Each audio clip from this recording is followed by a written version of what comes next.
Graça e paz, irmãos, que Deus abençoe a todos. Eu vou fazer leitura de um texto aqui. Eu fico muito tempo sem gravar, né, irmãos? Eu acabo falando que vou gravar mais vídeos e acaba que não dá certo, né?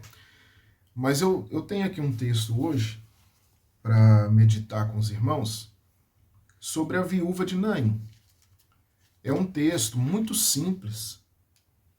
Eu quero fazer aqui a leitura, explicar algo que nós podemos ver no texto e fazer uma aplicação também, né? Uma aplicação coerente, não uma louca aplicação, né? Que sai aí dos parâmetros da Bíblia Sagrada, colocando o crente como um mago, né? Com um pozinho mágico que faz acontecer as coisas ilusoriamente.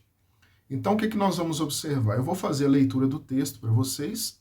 Você pode conferir na sua Bíblia e na sua casa. E depois nós vamos fazer uma rápida análise. O vídeo vai ficar bem pequenininho, mas observe comigo. E aconteceu, pouco depois, ir ele à cidade chamada Naim, e com ele iam muitos dos seus discípulos e uma grande multidão. E quando chegou perto da porta da cidade, eis que levavam um defunto, filho único de sua mãe, que era viúva, e com ele ia uma grande multidão da cidade. Então preste atenção. Uma grande multidão ia com essa mulher, uma grande multidão da cidade. Agora vamos continuar observando. E vendo o Senhor, moveu-se de íntima compaixão por ela e disse-lhe: não chores. E chegando-se, tocou o esquife, e os que levavam pararam. E disse: jovem, eu te digo, levanta-te. E o defunto assentou-se e começou a falar, e entregou a sua mãe. E todos se apoderou, e de todos, se apoderou o temor, e glorificavam a Deus, dizendo: um grande profeta se levantou entre nós, e Deus visitou o seu povo. Último versículo aqui, o 17. E correu dele esta fama por toda a Judéia e por toda a terra circunvizinha. O que nós podemos observar aqui? A Bíblia diz, que ia com o Senhor Jesus muitos dos seus discípulos e uma grande multidão estava acompanhando o Senhor Jesus. Essa multidão estava seguindo o Senhor Jesus. Eu quero tratar sobre o Deus inteligente, um Deus objetivo, um Deus que não faça nada sem ter um objetivo por aquilo que ele está fazendo, ou através daquilo que ele está fazendo. O nosso Deus não é um Deus ignorante, ele é um Deus inteligente. Atrás do Senhor Jesus ia uma multidão. A Bíblia diz que com a viúva também ia outra multidão. Uma multidão se encontra com outra. Ali, Jesus, o nosso Senhor, a viúva, o filho, ou o defunto do filho. E o Senhor Jesus, a Bíblia vai dizer que a primeira coisa ali é a compaixão. Ele moveu-se de íntima compaixão, a compaixão de dentro, sentindo a miséria daquela mulher, viúva. Só tinha aquele filho, o marido já tinha falecido, o filho faleceu também, e a mulher agora se encontrava sozinha. O Senhor Jesus, sendo ele autor da criação, o Senhor Jesus, sendo ele autor da vida, ele se compadece então da sua criação, o homem. E a Bíblia diz que ele chega para aquela mulher, no versículo 13, e diz para ela: não chores. E ele então ressuscita aquele rapaz. Irmãos, isso é muito interessante. Porque se nós continuarmos lendo, a Bíblia diz que aquele povo que estava ali, aquele povo sentiu temor, versículo 16, sentiu temor e glorificavam a Deus. E eles diziam: se levantou entre nós um grande profeta, um profeta de Deus, não um falso profeta, era o que eles diziam. Quando nós chegamos, então, no final, no versículo 17, a Bíblia diz que a fama dele correu por toda a Judéia e pela vizinhança, em volta da Judéia. Esse aqui é o versículo que eu tenho para o versículo-chave. Era o objetivo do Senhor, que essa fama chegasse a outros lugares. As pessoas que estavam ali não eram poucas pessoas. Eram muitas pessoas, uma multidão com a viúva, uma multidão com o Senhor Jesus, e eles viram aquele prodígio. É claro que o Senhor deve ter aproveitado aquele momento e pregou para aquele povo. Anunciou para aquele povo que era chegado o reino de Deus. Observe uma coisa. Qual que era o objetivo do Senhor Jesus aqui? Era simplesmente curar aquele jovem e acabar com o sofrimento daquela viúva? Ele tinha um objetivo. O objetivo era alcançar as massas com o evangelho. Alcançar as pessoas. Salvar pessoas. Ou você acha que o objetivo dele era simplesmente ressuscitar aquele jovem e sair por aí como se nada tivesse acontecido e depois aquele jovem voltar a morrer, né? Porque ele morreu depois, com certeza. Morrer sem Deus, sem Cristo, sem conhecer o Evangelho. Simplesmente manifestar aquela ressurreição, ressuscitando aquele rapaz ali, simplesmente para mostrar que ele tinha poder? Simplesmente assim? Não. O objetivo dele, né? A própria Bíblia vai dizer que Deus enviou o seu Filho ao mundo para que o homem pudesse ser salvo. Isso está lá em João, capítulo de número 3, versículo 15 até o versículo 17. Né? No versículo 16 ele vai dizer que Deus amou o mundo de tal maneira que deu o seu Filho. O objetivo do Senhor Jesus é salvar o pecador. Salvar o pecador. Nós somos filhos de Deus, nós temos que ter uma vida com objetivo. Eu vou mostrar um outro texto para vocês sobre o Senhor ressuscitando um homem.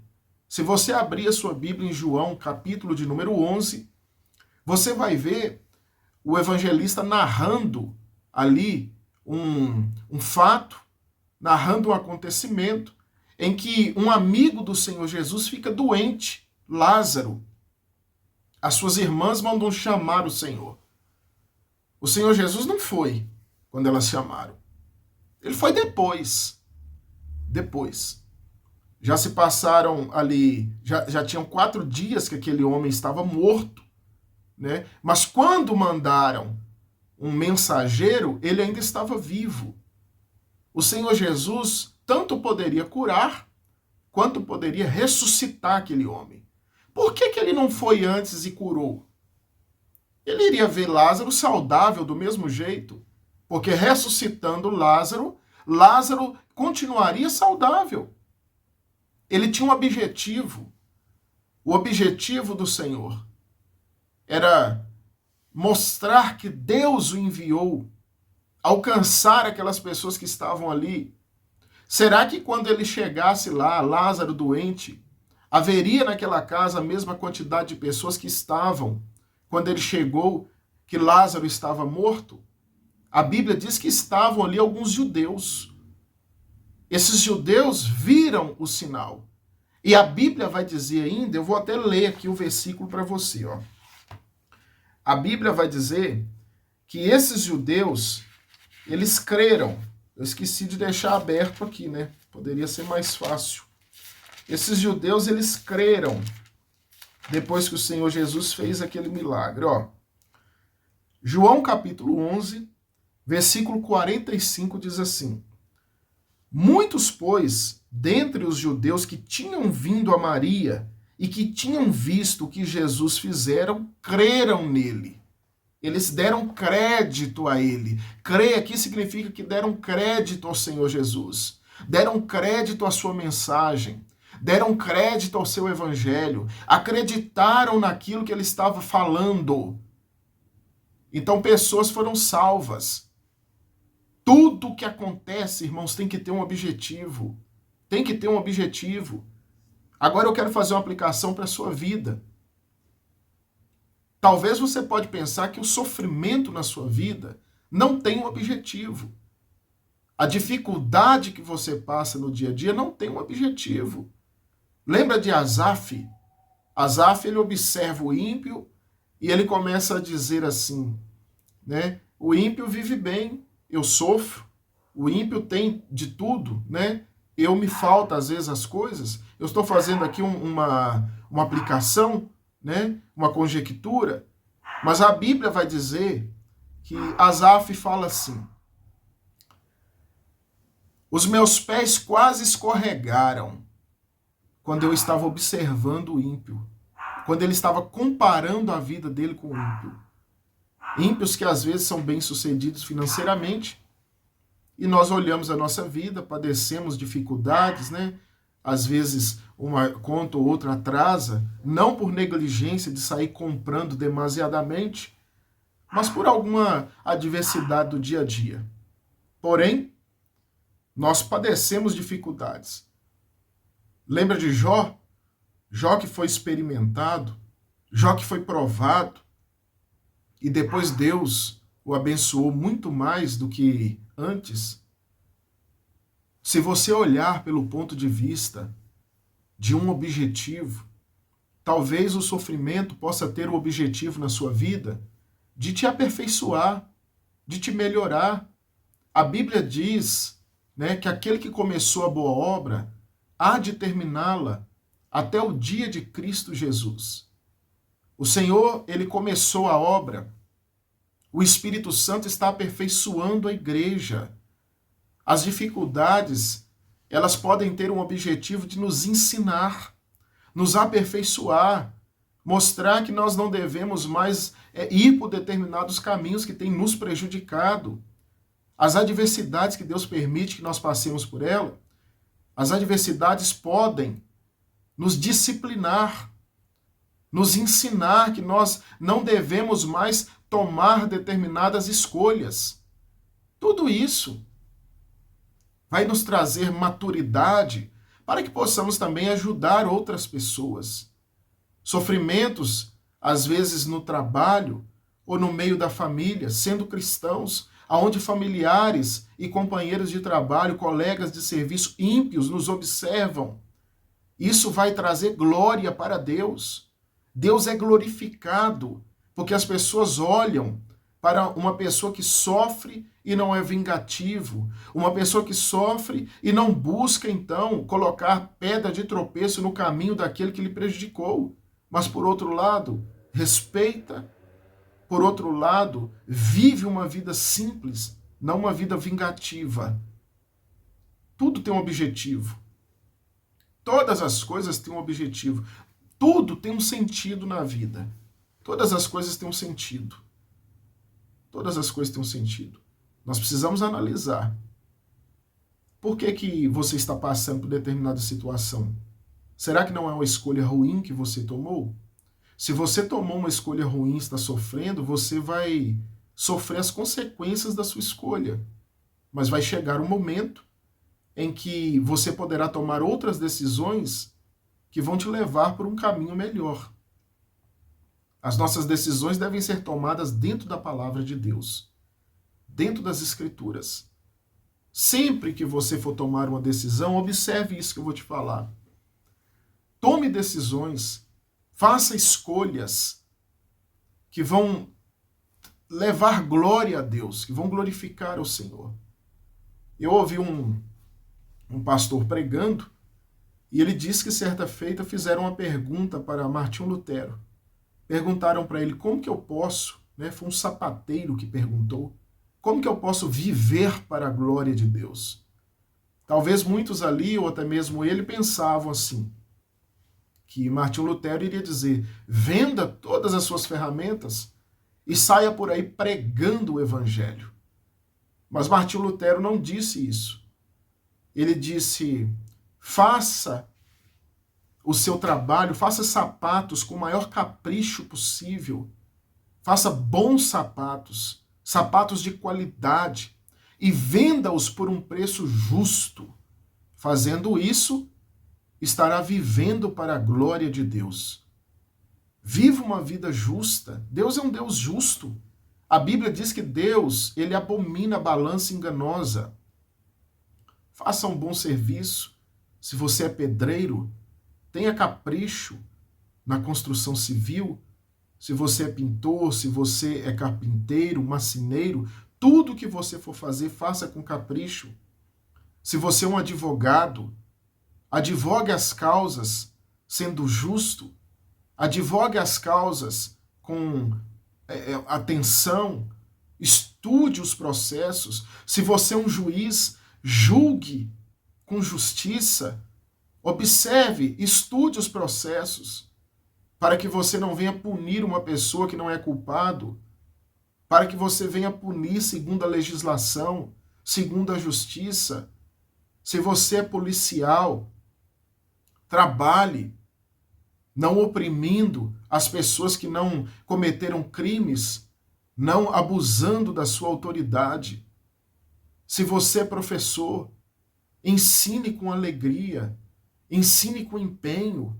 Se você é pastor, pastoreie com alegria, pastoreie as ovelhas, o rebanho do Senhor, não tendo o rebanho como se fosse um objeto seu, não tendo o rebanho como se fosse propriedade sua, mas sabendo que é do Senhor.